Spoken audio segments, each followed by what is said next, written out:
నమస్తే, welcome to our channel. Uttarandhra ప్రజల కలలను సాకారం చేస్తూ నిన్న భోగాపురం ఎయిర్పోర్ట్లో తొలి ట్రయల్ ఫ్లైట్ ల్యాండ్ అయిన విషయం అందరికీ తెలిసిందే. అసలు ఈ భోగాపురం ఎయిర్పోర్ట్ను నిర్మించింది ఎవరు? 2014-19 మధ్యలో చంద్రబాబు నాయుడు గారు అప్పుడే శంకుస్థాపన చేశారు, భూములన్నీ కూడా కేటాయించారు, సమీకరించారు అని వాళ్ళు చెప్తుండగా, నాడు అబ్జెక్ట్ చేసినటువంటి జగన్మోహన్ రెడ్డి తన బినామీ కోసమే ఈ ఎయిర్పోర్ట్ నిర్మిస్తున్నారు అని విమర్శలు చేసినటువంటి జగన్మోహన్ రెడ్డి ఇప్పుడు ట్వీట్ చేయడాన్ని ఏ విధంగా చూడాలి? నా హయాంలోనే శంకుస్థాపన చేశామని చెప్పడాన్ని ఏ విధంగా చూడాలి తెలుసుకునే ప్రయత్నం చేద్దాం. దీన్ని విశ్లేషించడానికి మనతో పాటుగా ఉన్నారు ఏపీ కమ్మ కార్పొరేషన్ డైరెక్టర్ అరిసిమెల్లి శ్రీనివాస్ గారు. నమస్తే సార్. నమస్కారం అండి. 2014-19 మధ్యలో టీడీపీ హయాంలో నాడు అశోక్ గజపతి రాజు గారే ఏవియేషన్ మినిస్టర్గా ఉన్నారు. అప్పుడు సాధ్యం కాలేదు. నా హయాంలో నేను శంకుస్థాపన చేసిన తర్వాతే 2026 లక్ష్యంగా పెట్టుకున్నాం. సో ఇప్పుడు ఈ ఉత్తరాంధ్ర ప్రజల కలలను సాకారం చేసింది మేమే అన్నట్టుగా జగన్మోహన్ రెడ్డి ట్వీట్ చేయడం, వైసీపీ నేతలందరూ కూడా ఈ భోగాపురం ఎయిర్పోర్ట్ గురించి చెప్పడం. సార్, మరి కూటమి ప్రభుత్వం వచ్చిన ఏడాదిన్నరలోనే మేము పూర్తి చేశామని వీళ్ళు చెప్తున్నారు. ఏది వాస్తవం అంటారు? ఇప్పుడు భోగాపురం ఎయిర్పోర్ట్ అని ఆ బ్లాక్ బోర్డ్ మీద తెల్ల సూతం మొక్కించుకుని రాయమని చూద్దారు. అది పూర్తిగా అందంగా తడబాటు లేకుండా రాయగలిగితే అతను కట్టించాడు అన్నంత గొప్ప. బోర్డు మీద పేరే రాయలేనాడు నువ్వు తిన్నగానే ఏంటండి. ఇటువంటి విధ్వంసకారుడు పోల్చడమే కానీ నిర్మించడం తెలియని వ్యక్తి నేను కట్టించాను, నేను చేసి సిగ్గుండాలి ఎవరికన్నా. అసలు సరే, నువ్వు ఏదైనా చేసిన మంచి పని ఉంటే చెప్పుకో, తప్పు లేదు. ఇప్పుడు తెలుగుదేశం వాళ్ళు కానీ లేదా చంద్రబాబు నాయుడు గారు కానీ మాలాంటి వాళ్ళు ఎవరైనా సరే, రాజశేఖర రెడ్డి గారు 2004 నుంచి 2009 ఆయన చనిపోయే వరకు ముఖ్యమంత్రిగా ఉన్నప్పుడు ఆయన ఏమైనా మంచి కార్యక్రమం చేస్తే మంచిది చేశారని చెప్పుకున్నారు. ఆయన రూపాయి చేస్తే 100 చెప్తే కూడా సరే అని ఊరుకున్నాం. ఇప్పుడు కొంచెం చేసి ఎంత చేసామంటే సరేలే నువ్వు చేసేవులే అనుకున్నాం. వీళ్ళు మరీ అడ్డగోలుగా ఎలా తయారయ్యారంటే ఈ మధ్య చంద్రబాబు నాయుడు గారు హైటెక్ సిటీ లేకపోతే సైబరాబాద్ నిర్మాణం, ఈ కంపెనీలు పెట్టుబడులు తీసుకురావడం, హైటెక్ డెవలప్ చేయటం, ఇవన్నీ దాన్ని కూడా అబ్బాయి అదేం కాదు జనార్దన్ రెడ్డి గారు చేసాడు అని చెప్తున్నారు సిగ్గు లేకుండా. ఆయన శంకుస్థాపన చేసాడు. ఆయన చేసింది ఏంటి, అసలు ఈయన తీసుకొచ్చింది ఏంటి అనేటువంటి వ్యత్యాసం అస్సలు తెలియని అజ్ఞానులు వాళ్ళు. తద్దారుణం అంటే ఆయన మైత్రీవనం దగ్గర ఏదో ఒక ఆఫీస్కి ఓపెన్ చేసాడు. కరెక్టే, ఈ హైటెక్ సిటీ పునాది ఆయన వేసాడంట. ఆ ట్విన్ టవర్స్ ఫైబర్ టవర్స్ కనపడుతూ ఉంటాయి కదా మనకి, అదొక ఐకాన్ బిల్డింగ్. అది దాన్ని ఆయన పునాది వేసి శంకుస్థాపన చేసాడంట. యాక్చువల్గా ఆయన ఒక ఆఫీస్ ఓపెన్ చేసాడు మైత్రీవనం దగ్గర. ఏంటంటే అది ఎప్పుడో చానాల క్రితం చంద్రబాబు నాయుడు గారు మొదలుపెట్టడానికి దానికి అసలు సంబంధం లేదు.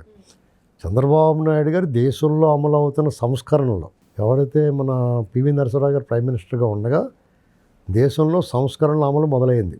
మన్మోహన్ సింగ్ గారు ఆర్థిక మంత్రిగా ఉండగా దాన్ని అందిపుచ్చుకున్నాడు. ఆయన పెట్టుబడులు సాధిస్తే తద్వారా రాష్ట్రానికి ఆదాయం వస్తుంది, యువతకు ఉపాధి లభిస్తుంది, ఉద్యోగ అవకాశాలు మెరుగవుతాయి అన్న ఉద్దేశంతో ఆయన దాన్ని అందిపుచ్చుకుని ఆ కార్యక్రమం వైపు వెళ్ళాడు. ఆయన దానికి తగ్గట్టుగా మరి పెట్టుబడులు రండి వచ్చి పెట్టేయండి అంటే అక్కడ ఏమి లేకుండా ఉండదు కదా, దానికి మౌలిక వసతులు ఏర్పాటు చేశాడు. ఆ మౌలిక వసతుల కల్పనలో ఆయన ముందున్నాడు. రోడ్లు వెడల్పు చేయటం, ఫ్లైఓవర్లో మంచి హోటల్స్ రావడానికి అవకాశాలు, ఎయిర్పోర్టు, ఔటర్ రింగ్ రోడ్డు.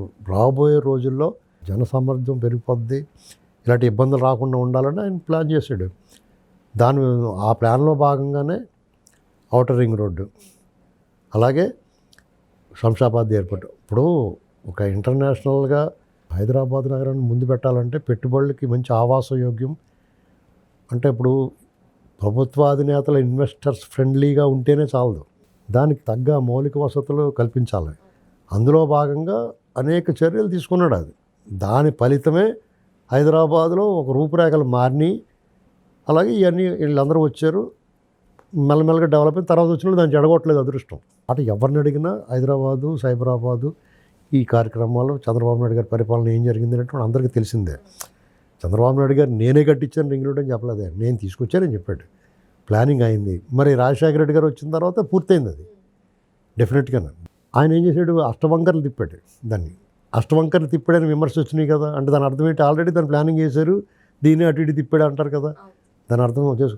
అలాగే శంషాబాద్ ఎన్టీ రామారావు గారు డొమెస్టిక్ దానికన్నా పెట్టాలనుకున్నారు, రాజీవ్ గాంధీ ఇంటర్నేషనల్ ఎయిర్పోర్ట్ అని పెట్టారు.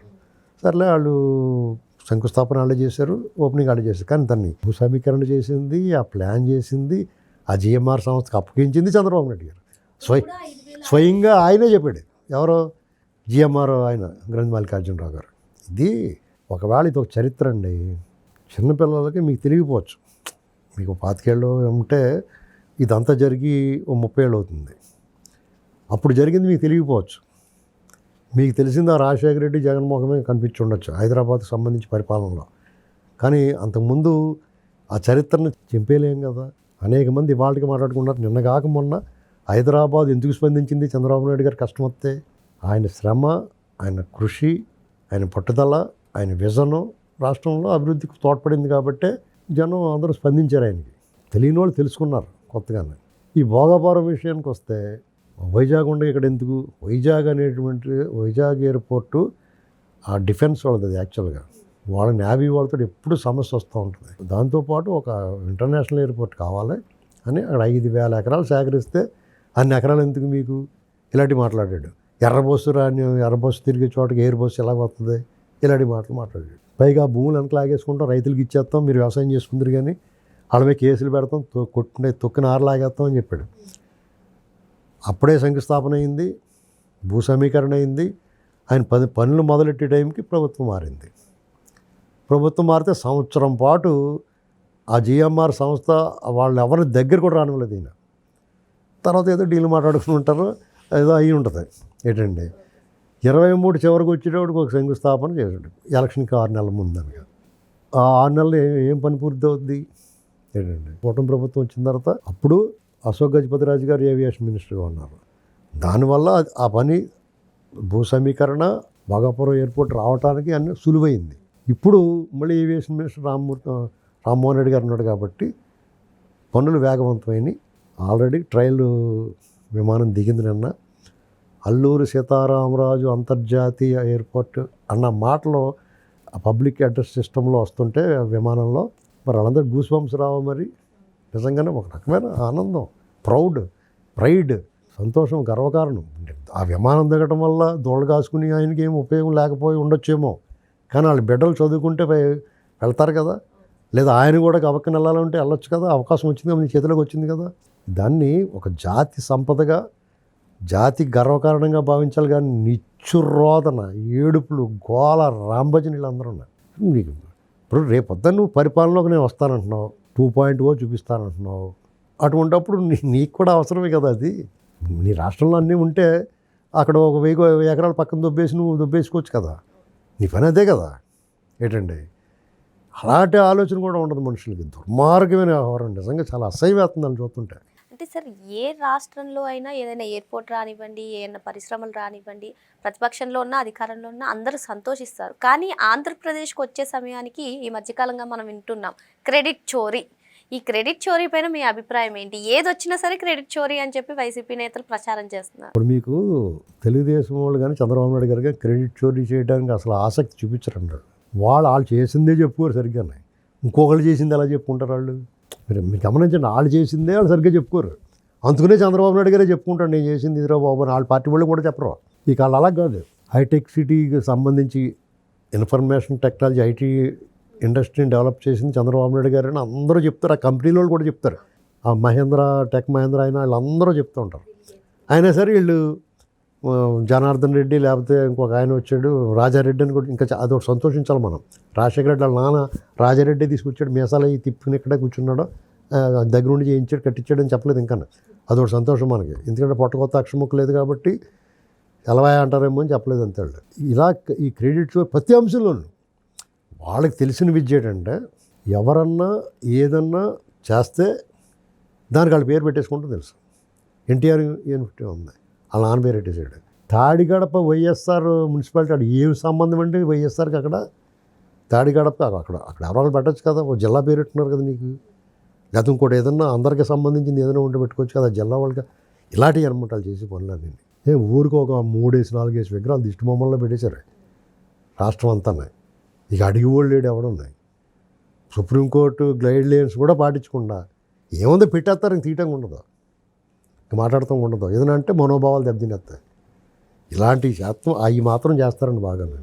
వీళ్ళతో వచ్చిన గోల్ అదే. ఈ క్రెడిట్ చోరీ విషయంలో తెలుగుదేశం కూడా అసలు దొబ్బరండి. వాళ్ళు కట్టించిన దాన్నే వాళ్ళు రంగులు వేసేసుకుంటే కూడా ఇవాళకి మొన్నటిదాకా కొన్ని కుల ధృవీకరణ పత్రాల మీద అతను ఫోటో ఉంటే కూడా మాట్లాడలేదు. వీళ్ళు లబోదీపమని సోషల్ మీడియా వాళ్ళు గోల్ చేస్తే అప్పుడు మారుతున్నారు చాలా విషయాల్లో. కాబట్టి పోలవరం ఇప్పుడు అతను ఏమంటాడంటే వాళ్ళు మళ్ళీ అధికారంలోకి వచ్చే అవకాశం అలాగ లేదు, కనుచూపు మేరలో కనపట్టలేదు. కానీ ఆ గ్యాంగ్ అలాగ ఉంటుంది వాళ్ళకి, వాళ్ళ గ్యాంగ్ వాళ్ళ బ్యాచ్ అంతా అలాగ ఉంటారు కదా. పోలవరం పూర్తి అయిపోయింది అనుకోండి, దానికి ఏమంటారు అంటే వాళ్ళు, పోలవరం మా వాడు రివర్స్ టెండరింగ్ చేసి నవయుగ వాళ్ళని తప్పించి ఇప్పుడున్న మెగా వాళ్ళకి ఇచ్చాడు కాబట్టి మెగా వాళ్ళు బేగ్ కట్టారు, మా వాళ్ళే కట్టారు అంటాడు. అప్పటికే వాళ్ళు 70% కట్టేసింది, కానీ ఇంకా వాళ్ళ లెక్కలో తీసేస్తారు. ఈ 5 ఏళ్ళు వేస్ట్ అయిపోయింది ఇతని వాళ్ళని ఆ మాట చెప్పరు.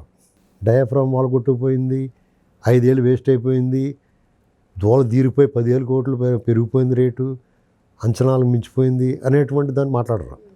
ఓ మాట వేస్తారు, దాన్ని అవును అవును అవును అవును అనేసి వాళ్ళు ఉంటారు కొంతమంది బయట కొంచెం ఇన్ఫ్లుయెన్సర్స్. ఇదే మొదలెడతారు. అమరావతి మేము 3 రాజధానులను భయపెట్టాం కూడా గబగబా కట్టాడు, లేకపోతే కట్టబోదుడు అంటారు. మేము 3 రాజధానులను జడిపించాం ఉత్తినే, అందుకనే దాన్ని కేంద్రం నుంచి దానికి ఇది తీసుకొచ్చాడు అమరావతి రాజధాని అని ఇలా ఇలా రివర్స్ చేస్తారు వాళ్ళు. సిగ్గులేదు వాళ్ళకి. అంటే సార్ ఇప్పుడు మీరు చెప్పినట్టుగా ఒక్కరిని మొదలుకొని ఒకరి తర్వాత ఒకరు ప్రెస్ మీట్లు పెడుతూనే ఇలా చెప్తూనే ఉంటారు. అసలు ప్రజల్ని ఏ విధంగా వీళ్ళు భావిస్తున్నారు అంటే వాళ్ళు అబ్జర్వ్ చేస్తూనే ఉంటారు కదా, అయినా కూడా ఒకే అబద్ధాన్ని అలా చెప్పడాన్ని ఏ విధంగా చూడాలంటే? ఏ చులకన బాగుండే ప్రజలంటే. ఎందుకంటే కారణం, దానికి మొట్టమొదటి కారణం ఏంటంటే అతను వాళ్ళ నాన్న అధికారంలో ఉండగా కొల్లగొట్టేసాడు రాష్ట్రాన్ని. వాళ్ళ నాన్న అధికారాన్ని అడ్డం పెట్టి వాళ్ళ నాన్న సహకారంతో, ఆయన సహకారం లేదంటారు కానీ ఆయన సహకారం కూడా ఉంది. ఆయన చనిపోతే ఆయన జైల్లో పోదుడు, వాళ్ళ అబ్బాయి చెప్పాడు అది. ఇలాంటి పరిస్థితుల్లో అతన్ని గెలిపించారంటే మరి ఇప్పుడు నువ్వేం చేసినా, నువ్వు దొంగోడిపోయినా కానీ నన్ను గెలిపిస్తే మరి లోకం అయిపోరా ప్రజలు, అదొకటి.